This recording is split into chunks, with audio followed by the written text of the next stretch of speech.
So two more questions, and Yeah. they're getting a little bit more personal, if that's okay. Sure. Yeah, that's fine. Yeah. Tell me a little bit. This is one of so the business that I just started, I feel like to a certain degree is a bit of an expression of who I am as a person. Yeah. You know, combining what I'm passionate about and what I'm naturally sort of drawn to. And so I'm curious for you how what you do at 40AU is an expression of who you are as a person. Sure. Well, I would say, I've had the ability, and one of my favorite things about having, being able to shape a company and its culture from the very beginning is that you can have a lot of agency and really, to me, what I consider do things the right way, right? And that is not just me, that's my partners, right? That started the company. And, one of the things that we have the same values when it comes to how you treat people. Right. So you take care of your people internally. You always go to bat for them. You always put them first. And guess what? They then take care of customers and they pass that same attitude on to customers. So our developers should be the advocates for their customers. They should always want to do right by those people, and they should always put their best interest first. Right. And I think so being able to set a tone and to have your values reflected in how people are treated, number one, to me, has been probably the most gratifying thing.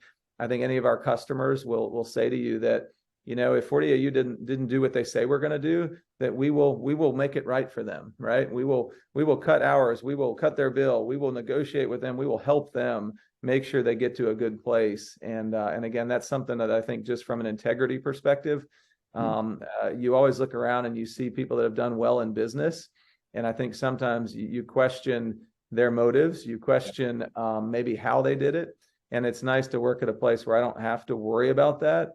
And we get to sort of set the tone from a how you treat people. And again, I mean, I tell our employees when they come in on day one, we don't have a lot of rules here. We don't have, we do have an employee handbook, but here's the rule: be a great teammate. Mm-hmm. Be a great teammate. Take care of your teammates first and foremost.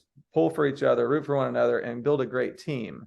If you do that, I'll always back you, right?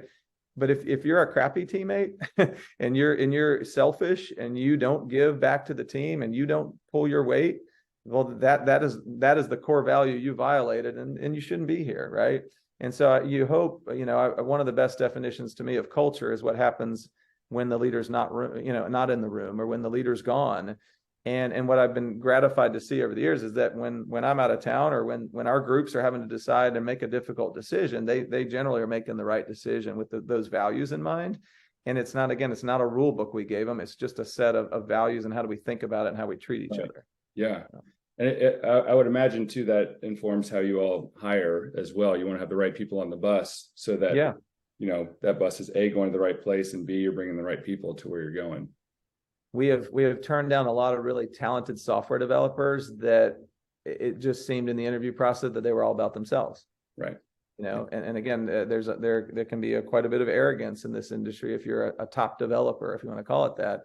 And again, I tell people all the time, it's not really, at the end of the day, we as solo artists in whatever business you're in can only do so much. Most of the great work in the world gets done in teams. And so if you can't function as a part of a team, if you can't both lead and follow, then you're probably going to be pretty limited in what you can do in any environment.